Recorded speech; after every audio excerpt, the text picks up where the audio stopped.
So we worked through the night last night. We're finalizing the language on an agreement with the president that I believe is worthy of the American people. Just to take you back to where we all started, back to February 1st, sat down with the president. I said, let's work together to be able to raise the debt ceiling, but curve the amount of spending, to let America be able to work again, cut red tape, get some work requirements to help people get back into work. I think this agreement frames all that from limit, save, grow. It doesn't get everything everybody wanted, but that's in divided government. That's where we end up. I think it's a very positive bill.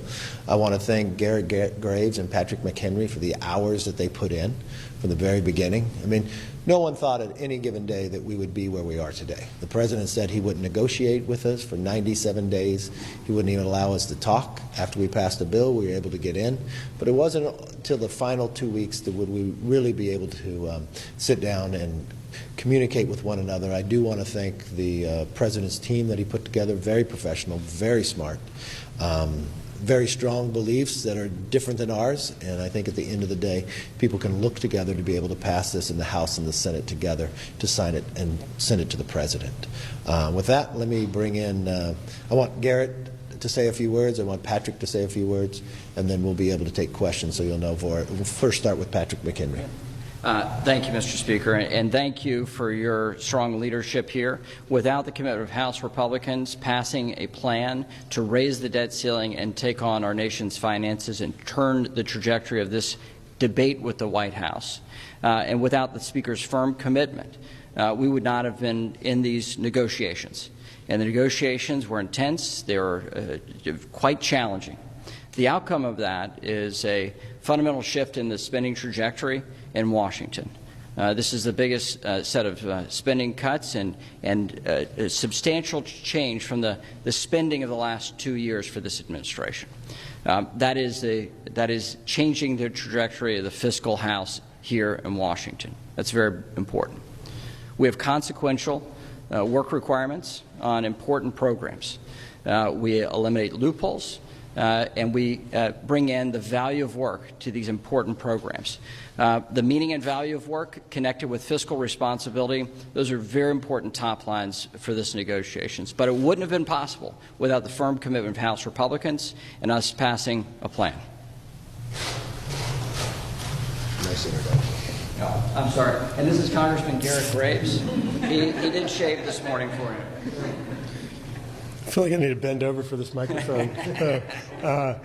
Hey, what? They put a lot of hours in. Yes. We have. No. Good friend.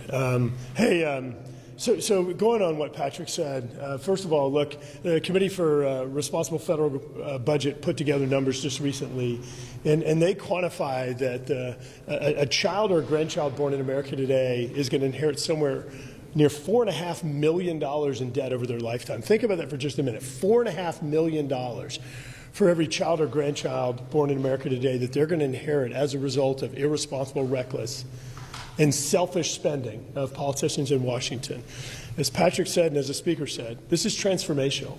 This truly saves trillions of dollars, not just in these discretionary appropriations bills, but for one of the first times in decades, actually takes mandatory spending, some of these programs, these social welfare programs, like SNAP, food stamps, TANF, which is cash assistance, and simply said, look, if you're going to ask taxpayers to provide you assistance, and just recognizes that you need to recognize that that's something that people are doing for you, and you need to work to help yourself. If you're single, don't have dependents, if you're between 18 and up to 54 years old, that you can volunteer, you can go to school, you can go work at your church, you can get job assistance and job training, saving billions and billions of dollars, which of course is great for taxpayers, but you know what's great for those people that are in these social safety net programs? It helps get them back into the workforce.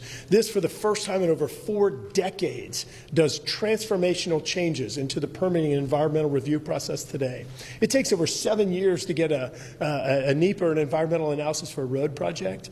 We've narrowed that down to 1 to 2 years in this bill, streamlining it, working to get it electronic documents and transparency to where you can understand what's going on, making sure it happens faster, ensure that you're focusing on true environmental environmental outcomes, not all of these other ancillary things. Ensuring that Congress plays the role that the founders intended by, for the first time, putting statutory in the law, something called PAYGO, where we are no longer going to allow, as we've seen President Biden over the last 2 years, wave a wand and unilaterally determine that $1.5 trillion in your taxpayer funds are going to be spent without any consideration of Congress. Look, we can go on and on. I'm going to say it again. This is transformational, number one. Number two, it would not have happened without the strength of the Speaker, without the resolve of the Speaker, telling the White House that he is not backing down, without the support of the Republican conference, in demanding that we make progress in terms of changing the trajectory of this country, and ensuring this entire time that our perspective was that coming from the kids and grandkids, the next generation that are going to inherit the irresponsible spending that Washington has been doing for decades. Thanks. Not only is this bill transformational, I hope you see that the change in Congress. Not that it just opened to the People's House. I hope you saw going through this, we wanted to be very open to the American public of what we were talking about. No longer do you have to pass a bill to find out what's in it. We will abide by 72 hours. This will not be thousands of pages. This will be about 150 pages or less. Not only will the members be able to read it, the public will be able to see it as well. I wanted to make sure that the members actually got the information about the bill before it's read to all of you. I'm trying to change the House where it works again. We know at any time when you sit and negotiate within two parties that you got to work with both sides of the aisle. So it's not 100% what everybody wants, but when you look, the country is going to be stronger. This is going to be transformational, where Congress is literally going to vote to spend less money this year than we spent last year. We're going to reform cutting red tape. So as just NEPA hasn't been reformed in more than 40 years, streamlining it. Construction jobs today, if you want to build a road, 7 years of review. We narrow that to 1 to 2. That is transformational, that Americans get to work again, people can have jobs again, cut our spending, and also protect our military and our vets. With that, let's open up for questions. Yes? Thank you. You said last night that you've been more excited than the press after your phone call with them. This morning, according to what we're seeing and talking to members of your colleagues who you've asked to have unity, they are angry. They are not pleased. They think that you've given away the farm here. How do you get those conservative members? Do you meet them? How do you get them back? I'm not sure who you're talking to, because we did a conference call with our conference, and over 95% were overwhelmingly excited about what they see. They're getting the text today in the process. Look, in every single negotiation when it comes to debt ceiling and others, you get both sides of the party voting to pass the bills, and I expect the same thing happen here. McCarthy, some of the sentiment coming from your members, from Ken Buck, he said that he's appalled by the spending. Ralph Norman calling it insanity. Even if you can afford to lose some of those conservative members, do you worry that someone, because any one of them could, would bring a motion to vacate? Not at all. Worried about losing their vote? Not at all. Not at all. Speaker, how confident are you today that this bill will pass on Wednesday? Look, I think people are going to sit there and read it. I think it's good for the American public. You're going to have Republicans and Democrats be able to move this to the President. The President agreed with this bill as well. Mr. Speaker, yeah. When the bill comes up Wednesday or Thursday, whenever, will you commit to it not going on to the floor when the market is open? So if there's some concern that if there's not the vote, you're not going to have a TARP issue like we did in 2008?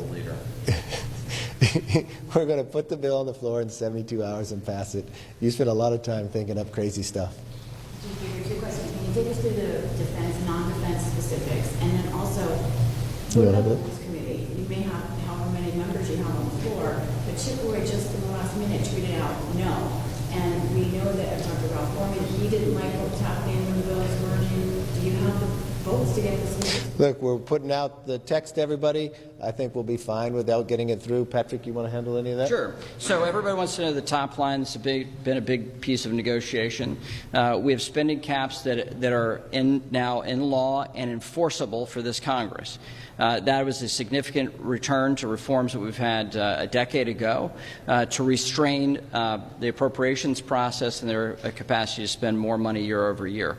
And we have the important administrative pay-go, which puts into effect it's expensive to the taxpayer regulatory and executive decision-making, and we put constraints on that. There are cost savings there. But in terms of the fiscal house, you want to understand what's happening now. We have spending caps in place. Spending caps take non-defense discretionary spending down to 704. Thank you for the appropriations reporters that care about the details of this. And we hold vets harmless. So this means that for non-defense, non-veteran spending, there are significant cuts year over year. If the exposure stays the same in 4 years? Yes, ma'am. Speaker McCarthy, what do you have left to button up on your call with the president this afternoon? We just want to get back together now that we've finalized all the language, make sure both sides agree that the language is what we agreed to as we spoke. So once we have that, we'll post it. Now, a lot of you are members will react to whatever rumor you guys are writing about. But let's let the members actually read the bill before they make a decision and go forward. Yes, sir. I know there's been some confusion. I know some members that are saying this is fiscal year 2023 levels what spending's growth at. I know that Representative Johnson told us yesterday it was clawed back to roll back to fiscal year 2022. Look, in limit save grow went 2022. What this will do is it increases defense and it increases veterans. If you take non-defense with veterans out, it goes below the level of 2022. Yes. I want to go back to the PACT Act. Will that not be touched in the next process? The PACT Act is not. No. No. Yeah. Yeah. Anybody else? Yes, sir.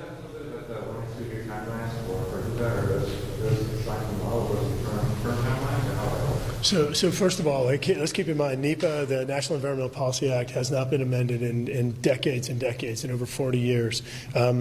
We have, in statute, we are now going to require a 1-year limit on environmental assessments, which of course is the lower level of review, a 2-year timeline on environmental impact statements. We are doing an expansion or what we're referring to as a sharing of categorical exclusions. We are shrinking the scope, which I want to be clear, NEPA has grown to just study all these things that don't have anything to do with the environment, which I would argue has worked against the protection of the environment. So we're trying to refocus the scope back on that, on the environmental impacts and making sure we get the best environmental outcomes. And then lastly, one of the other big wins in there is that we're actually making some tweaks to threshold in terms of when NEPA applies. To give you an example, you can have $1 billion project. If there's $1 of federal funds in there, you're going to trigger a National Environmental Policy Act analysis. And so we've tried to, I think, right-size those thresholds to where the environmental resource agencies can be focusing on those projects that are truly going to have impacts. Think about what Garrett just said.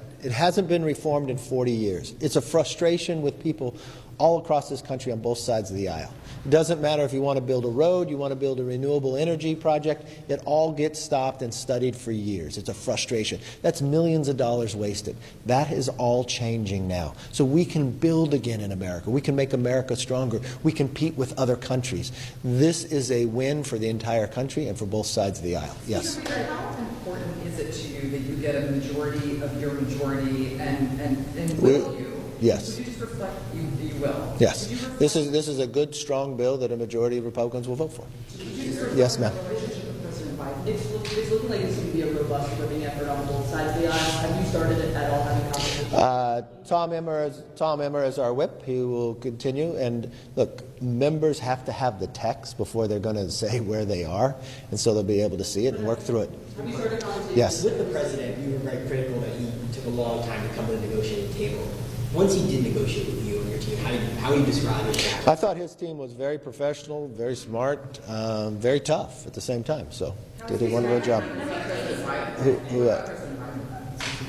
The president. When I was referring to President, I was referring to President Biden. Yeah, talk to President Biden. Yes. I want to ask, on your one-pager that you released to members last night, one of the provisions that it's going to make Congress work again, and there's an appropriations piece that basically would trigger a return to spending at 99% of fiscal levels. Can you explain that in whether or not that prevents future government shutdowns? Is there some other mechanism that has to happen? Well, I think a frustration America has is when they look at Congress not doing their job.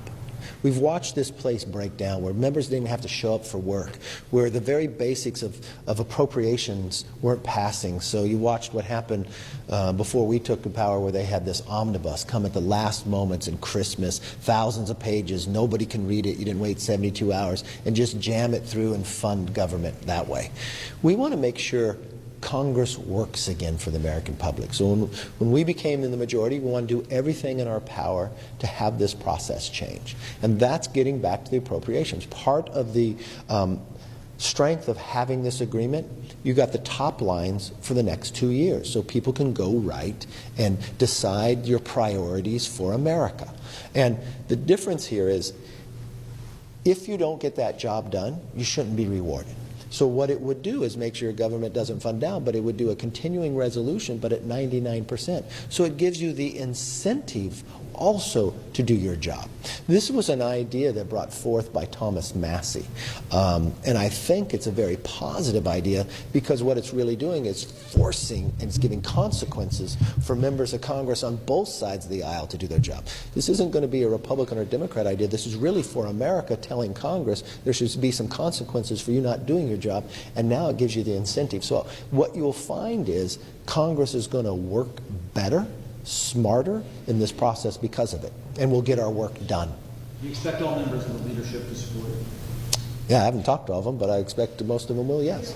Yes. You obviously remain some Democrats to help you push this over. Well, yeah. I actually still think we'll have to do it if not going to be I talked to Hakeem Jeffries on a number of bases, time through. Look, members should be able to read the bill beforehand, to be able to look at it, but negotiating or communicating with the president, if the president signs off it too, I expect his party will be supportive as well. Yes, sir. You characterize this bill, to make the case to members, as something that has no concessions to Democrats. How do you expect to get... Look, we raised the debt ceiling. We negotiated in good faith with the president. I remember many times I was in that position as well, where we had President Trump negotiating with Speaker Pelosi, and an agreement that the president made, we supported the president in that path. But I think there's a lot in here. Look, everything in this country is not just a Republican and Democrat idea. There's ideas for America. I firmly believe there are Democrats out there that want to have their projects built again. I may want a pipeline or road built. They may want a renewable energy project built. That's a project. And they're both being stopped because of what NEPA and studies are doing. This helps everybody. It's not a Republican or Democrat idea. It helps the country. The idea that we're going to make this process work again in approps, that's helpful to the nation. So that's a Republican and Democrat. It doesn't mean you get to determine the outcome of where you're going to spend your money, but you got a process to do it instead of shutting down here. If you look from an idea that we have putting people out of poverty into work, I think that's a positive thing. We've watched time and again. There'll be people on both sides of the aisle might have a little difference of opinion of that, but that's helpful. When you look at PAYGO, I think it doesn't matter who's in power, Republican or Democrat. You want to make sure the Constitution works, that the president, whoever it is, be it President Biden, be it President Trump, that can't go around. This was an executive order that President Trump actually put in. We took it, put it in statute now, and made it stronger. That's good going forward long term on both sides of the aisle. So I think people will look back and say, oh, I didn't get exactly what I wanted, but there's something in here that it shouldn't be about you, it should be about America. America believes that we've spent too much, so this spends less. First Congress to do it. We pull back money.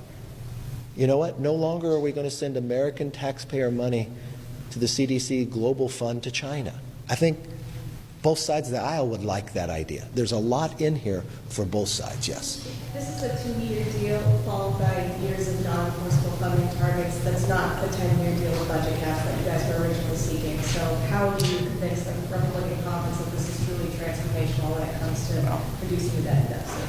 You want to have it or you want me to? So look, first, we've been putting in place spending caps. What we saw with the last caps agreement is they eventually waived them.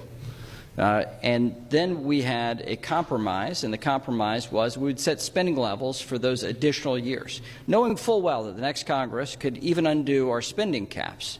But now we've moored the process to spending restraint and a glide path for how we fund our government.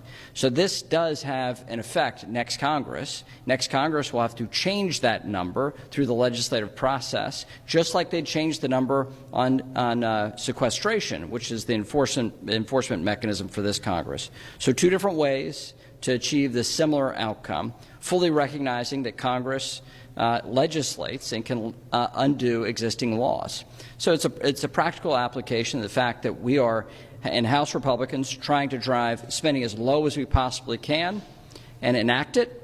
And a White House who's spent more money, this White House has spent more money than any other president outside of wartime. So the difference between our perspective and their perspective is enormous. So for us to draw them down and actually have spending restraint year over year and within a Congress is truly transformational and different than what we've experienced in recent years in Congress. This is the most conservative spending package in my service in Congress, and this is my 10th term. Can I just clarify one thing? You said that there were 2 years enforceable and 4 years not. I want to be very clear. It is 6 years of enforceable caps. Okay, there are different enforceability mechanisms for the first 2 years as compared to the remaining 6, but I think it's important. These are 6 years of enforceable caps. Lastly, in regard to what Chairman McHenry just said, something that's important to keep in mind, and one of the things we realized during negotiations, there has never been a 10-year deal that has been abided by. As the Chairman just said, Congress always comes in and changes it. We did score limit, save, grow over 10 years. As we started studying some of these previous deals and realized they don't ever abide by that, and there was some pushback during negotiations, we realized that a 6-year was a bit more honest and transparent in regard to the savings, and we believe that that's going to generate somewhere around $2 trillion in savings from those caps alone, not even talking about some of the other huge policy wins. But in 4 years, you would have to have a majority for them to be enforceable, correct? Well, sure, but I mean, keep in mind that next year you could lose the House, Senate, and you could have Democrat control of the House, Senate, and White House all over again, and you could have us return to reckless spending. There's nothing we can do there's nothing we can do that binds the next Congress. There's nothing you can do. So what we've tried to put in is the strongest enforcement mechanisms to truly change that trajectory, put us on a financially sustainable path, and I think that this was a really good win. Can you guys talk about this? What conversations have you had with leaders McConnell and Schumer? I haven't talked to Schumer about this yet. I talked to McConnell last night, walked him through. I'm going to talk to the Senate Republicans today. We'll do a conference call, walk them through the bill as well. Last question. Yes. Can you guys take us through the specifics on the work requirements? Is it SNAP where we're seeing that up to 54, not Medicaid, I assume? Correct. And also on permitting, is there any transmission? You both take it. First, SNAP and TANF is what we're talking about. Two different functions there. On SNAP, we have additional work requirements that are quite consequential. And then we also, you'll see text and you can judge for yourself. And then we have states that play games with how they roll over funds and they accrue more account balances they use on other things. We take that gamesmanship down dramatically and significantly. On TANF, we have different schemes and loopholes that we close, and we clean that program up significantly in putting in place the most significant reforms we've seen in generations. You want to do permit? I think they have it. Yeah, sure. So there was a lot of talk about how to approach the permitting and regulatory just challenges that are preventing projects from moving forward. And there was discussion about potentially separating the way we treat different types of projects, but at the end of the day, everyone benefits. And so we don't bias one type of project versus another. All types of projects benefit under the reforms and the streamlining that we put in place. Now, last thing to keep in mind is if you have a project that has a lower environmental impact, like an environmental restoration project, of course, under this, it'll be calibrated. Your review will be calibrated. We also did include a study in there to begin laying the groundwork to better understand how you can sort of cause interoperability among the different regions, the different ISOs or different regions of connectivity around the United States. So how can you go from one planning area of electricity to an adjacent one? How do you interconnect them? What type of capacity do you have to share electricity? And I need to follow up on this, too. He explained what's in here. There's much more that needs to be done. I had a conversation with the President. I pledged to the President that we will continue working with them and with Democrats across the way, because we need energy, all forms of energy, especially for our grid, to double in the next future. And so we made a commitment that we're not stopping now. And that would also deal with transmission. It would deal with pipelines and others. But I had that conversation with the President yesterday and with the White House. Again, if you want to follow up any on that as well. Yeah, sure. And I'm sorry, I hadn't slept lately. One other thing. We also, yeah, but y'all got free chips yesterday.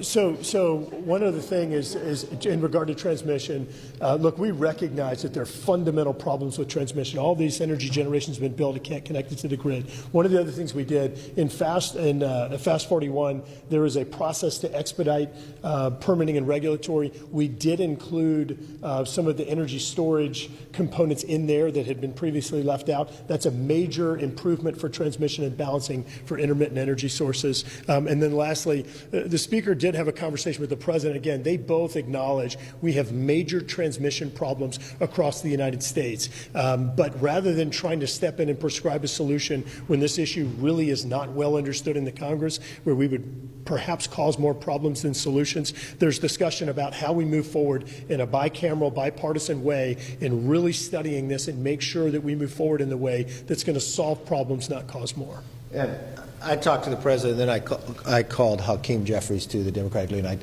I wanted him to hear directly from me exactly what I told the President, too, pledging that we would continue this work to try to solve.